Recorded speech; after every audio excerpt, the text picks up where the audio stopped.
Hi, Lisa Workman here, clinical exercise physiologist. And in this video, I'm going to talk about a part of our body that we kind of forget about. We use them day in and day out for so many different activities. What body part is that? It's our hands, and more specifically, our 8 fingers. Now, before we go anywhere, I want to talk a little bit about anatomy. So don't stop the video right now, just hold tight for me. Just going to help kind of get your head wrapped around what goes on with the structure of the fingers. So I've got my my little friend here. This is my Indiana Bones, or otherwise known as Harrison, and he's going to demonstrate with his hand. So here we are, our fingers. You can see potentially, I'll bring it a little closer, there are a bunch of little joints, and sometimes we talk about these little joints as being our knuckles. And so those knuckles, if you see really close, there's different joints that are between each of these individual bones. So each finger has 3 separate bones. We call them phalanges. Now, something you don't need to know about, but if you want to keep that in mind, that is what they're called.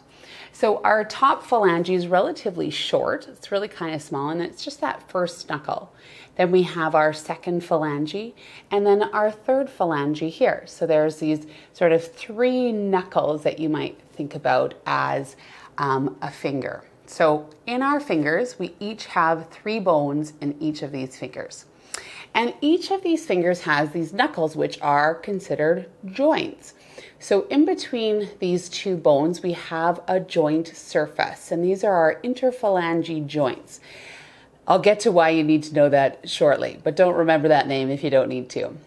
At the base here, this third knuckle, it is actually a different type of joint. It is called a metacarpal phalange joint because it's joining with the bones that are actually in the rest of the hand.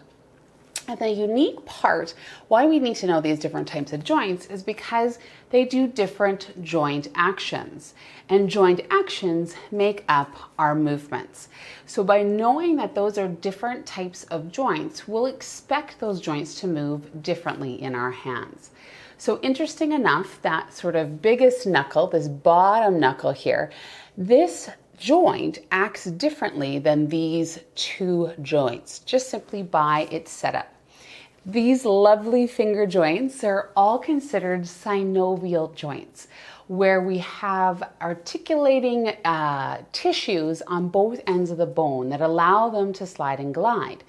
And so when I'm working with people who have osteoarthritis in their hands, this is the type of work that we need to work on, because we're getting that synovial fluid moving by contracting the muscles, the really intricate muscles of the hands. So I'm sharing this with you today because maybe it's something that you are dealing with. Sometimes we do have arthritis in our hands, and the exercises that I'm going to share shortly are going to be really beneficial for any arthritis or osteoarthritis in your hands.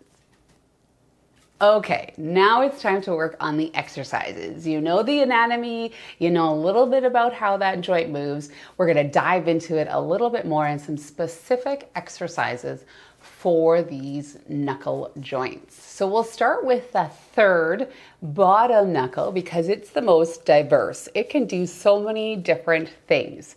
It can allow the finger to rotate around. It can allow the finger to flex forward and back, so moving just from that third knuckle. It can allow to extend back. So you can see now I've taken my finger from straight on, and then I've knocked my fingertips back. So we've got a lot of movement that way. And then the final thing that it can do, it can actually spread the fingers apart. So together and apart. So in terms of exercising these actions, it is as simple as moving through all these ranges of motion. And you'll think, oh gosh, that is so simple, Lisa. but it isn't. It can be really quite hard with some of the fingers, particularly the ones that we don't typically require to do these actions. So for example, this pointer finger, it's able to rotate really easily, right? Well, at least in my hand, I can rotate fairly well. But then I go to my middle finger, which I won't flip just it by itself. It is actually really quite tricky to get that rotation happening. Coming to my ring finger, rotate, rotate, a little bit easier, and then to my pinky. So you can see how as I'm trying to rotate those fingers, they all kind of want to join together. So the trick is when you're doing the exercise is to try to find a way to do each finger by itself. So you're not going to engage every single finger, you're just going to isolate that finger joint and trying to get it to rotate. Now, of course, depending on how you've positioned your hand, if it's upright, this is one way to do it. You're going to try it maybe on the horizontal, or maybe you try it with your fingertips down. That's going to change how gravity is acting on the finger. And so that's going to shift and change what that exercise is going to feel like in your fingers. So go ahead and try to rotate each of your fingers simply at this third knuckle joint. The other great thing that your third knuckle can do is really spread those fingers all the way apart and then bring them back together. And so I think on a day-to-day basis, we don't really know how often we spread our fingers apart and together. So it's a real interesting task to see how well your fingers will spread apart and come back together. It's simply an action that we take for granted, quite frankly. We do it without even thinking about it. So anytime you even just clasp your fingertips together, you've already spread your fingertips apart before you bring those fingers together. So it's really something that we could do some focused work on by getting those muscles around those finger joints moving and allowing you to get a little bit more mobility through those fingers. You may be thinking to yourself, well, yes, of course, I can open and close my fingers. Yes, for sure. But what do you need is a little bit of resistance potentially. So what I've got here is very simply a top of a milk jug. Super simple. I'm sure you have something like this at home. Go ahead and find that. As well as I've got a fairly thick elastic band. So that's going to act as like a resistance band for my fingers. Believe it or not, that's what we're going to do. So in terms of what we're going to do with that milk lid, we're going to take that milk lid and put it between two of your fingers. So simply sliding it through and finding that sort of space here. And what you can start to feel is as you squeeze that lid together, you're going to have some resistance. So you're adducting those fingers together. And it's interesting to watch what other things are going on with your other fingers, but simply try to isolate those two fingers together. So squeeze it together and then relax. And then you would switch to the other finger, squeeze together, relax. Now you might start to feel some sensation in through the forearm. We've got some musculature. We didn't go through any of the muscles, but they're there. Some of the musculature in the forearm is going to connect down into the hand. So you might feel a little bit of sensation through the forearms as well. So simply getting that milk jug lid in between. Now, of course, if you don't have something like this, a sheet of paper works super fine, or anything else. I even tried the other day putting a Lipsil between my fingers and just saw kind of how that would work. So that's working on our adduction, our movement of our fingers coming together and strengthening those muscles as they come together. The way that we get our abduction, so abduction, is with this elastic band. So what you can do is take your fingers and wrap that elastic band around, just like so. And then from there, you can open your fingers up in our abduction and close up. So you're feeling that resistance against you as you have that elastic band sort of anchored around those fingers. So kind of neat how you could definitely just grab an elastic band, no big deal, and slide it onto your fingers. And you're going to be moving those fingers apart against that resistance. So then in terms of that third knuckle, there's a lot of movement happening there that you may not even realize. So we've got, again, that flexion, we've got extension, we got rotation, and we've got abduction and adduction that are all working at that joint surface. So this third knuckle here, interesting enough, does some not only flexion, but it also does some extension. So what I like to try to do, an exercise for that movement, is to bring the hands together, nice together, pressing them together, and then seeing if you can peel your fingertips away from each other. So trying to open it up and then close it. Open and close. And that is with our fingers in adduction. Now, open those fingers up, take them wide into abduction, and see how much mobility you have. In my hands, I actually have quite a bit more movement as I spread my fingertips apart. So getting that action, the opposite action that we usually do, we quite frankly do this a lot, we grasp, but we don't very often do this sort of opening action or taking the hands away, so that we're getting like the back side of the hands working as well. So keeping that in mind, that finger extension through a little prayer exercise.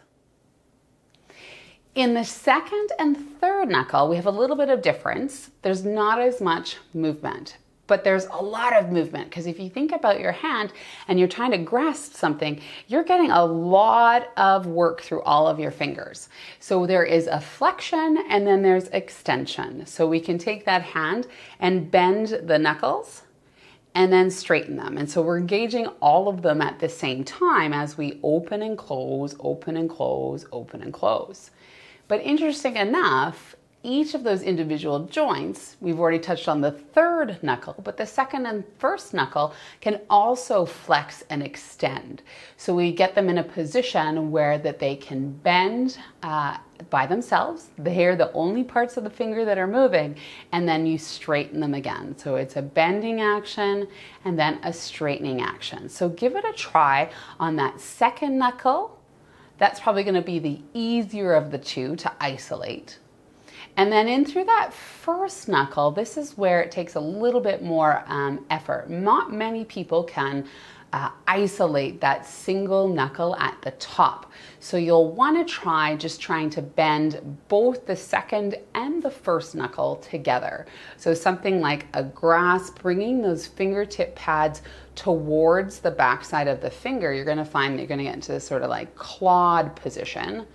And with that, that's where you're going to get that flexion of that first joint, second joint, and if you wanted to, the third joint. So you've got some mobility there in those three separate joints. So there's a lot of information to take on. We're talking solely about these beautiful fingers. You want to be able to do some good jazz hands. So you want to have some good mobility and strength through your fingers, particularly for those of you who might be living with some arthritis in their hands or some osteoarthritis in their hands. Then this sort of movement is going to bring a lot of muscle contraction to the joint, which then sends a signal to bring a little bit more joint lubrication, that synovial fluid into the joint, which then helps long-term keep the integrity and health of that joint for a lifetime, quite frankly. So these actions, although they seem small, can actually be a lot of work. And it brings a lot of awareness to your hands. You kind of forget how much they actually do for us. Every time we grab a doorknob to open, anytime you grab your coffee mug, anytime you feel that you need to write a letter or type on the computer, these beauties are doing all the work. This is Lisa Workman, clinical exercise physiologist, just sharing with you some real movements for real life. Thanks for watching.